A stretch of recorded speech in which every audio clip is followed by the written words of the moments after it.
Well, Congress plans to vote today on a bipartisan budget bill that would prevent another government shutdown. Lawmakers completed the bill late last night. It includes nearly $1.4 billion for barriers along the southern border, the same amount as last year, and a similar amount to what Democrats offered before the first shutdown. That money will help build 55 miles of new fencing, but it doesn't include any money for a wall. Despite the lack of wall money, though, White House officials believe President Trump will sign it. The president indicated as much yesterday, and he says he plans to find another way to get what he wants. As we review the new proposal from Congress, I can promise you this: I will never waver from my sacred duty to defend this nation and its people. We will get the job done. The wall is very, very on its way. Very, very on its way. Nancy Cordes is on Capitol Hill.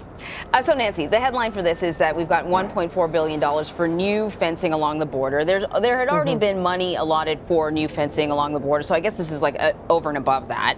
Right. What else is in the bill in terms of border security?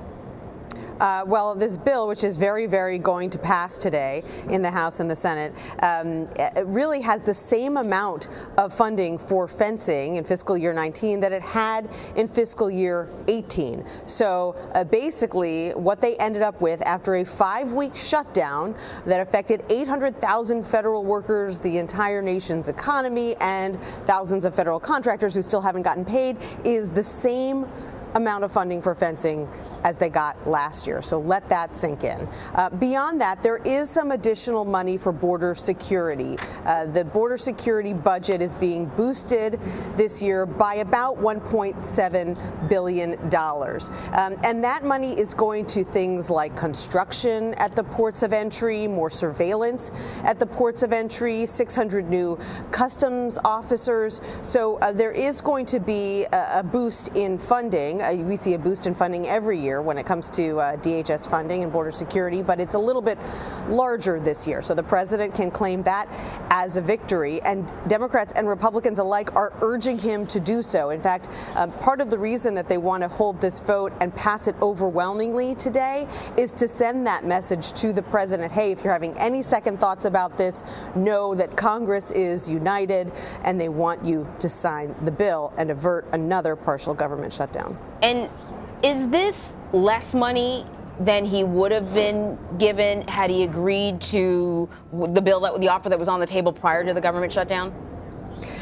It is less money when it comes to border fencing. So there was a deal in the Senate back in December that he rejected that would have given him $1.6 billion in fencing instead of $1.4 billion. But this is just one of several deals that he rejected. I don't know if you remember this, guys, but back in the middle of last year, Chuck Schumer, the Democratic leader in the Senate, was saying, I'll give him $20 billion in border wall money if he'll do something about the DACA population, the Dreamers who were brought here to this country illegally, and it was being very heavily considered. And then the president started hearing from the far right, and he rejected that deal. So he had a shot at $20 billion. He ends up with $1.3 billion.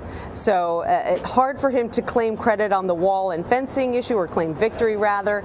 But he is still leaving the door open for the possibility that he will declare a national emergency and get that funding some other way. Yeah, it's interesting, Nancy. He definitely, and the White House, along with the president, are spinning this that the ball is going to get built. But as you say, in this particular specific battle with Congress, it seems that the president is sort of on the losing end of the stick here. But I want to ask you a couple of questions about the haggling that was happening between Democrats and Republicans over some specific, issues or within the bill itself. There was talk of providing within this bill money for federal contractors to receive back pay. There was also a little bit of haggling going around the Violence Against Women Act. I guess Democrats wanted to include transgender people, Republicans didn't want to. So how did that all shake out in the end?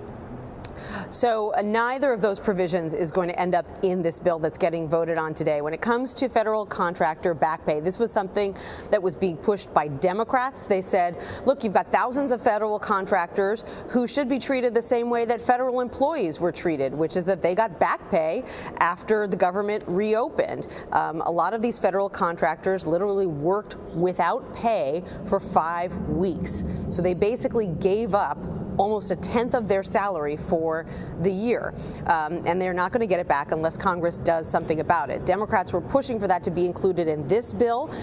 Republicans and the president, most notably, balked, partially because it's expensive. You know, that's a lot of money, A. And B, they worried about the precedent that would be set if you passed a bill giving federal contractors back pay, which is something that hadn't happened before because we've never had a shutdown this long before. So that's back pay, not in the bill. Doesn't mean it can't come up again in some other piece of legislation, but it's not happening today. As far as the Violence Against Women Act, it needs to be renewed, and it was actually Republicans who wanted to put it in this bill because they said, hey, we've already got the act, let's slip it in and we'll pass this bill and we'll renew it. It was Democrats who balked because they argue that now that they control one chamber of Congress, they'd actually like to improve the Violence Against Women Act, make some of those changes when it comes to transgender people and others that you mentioned, Vlad, and renew it at another time. So it's a little counterintuitive, but at the end of the day, the reason that it didn't end up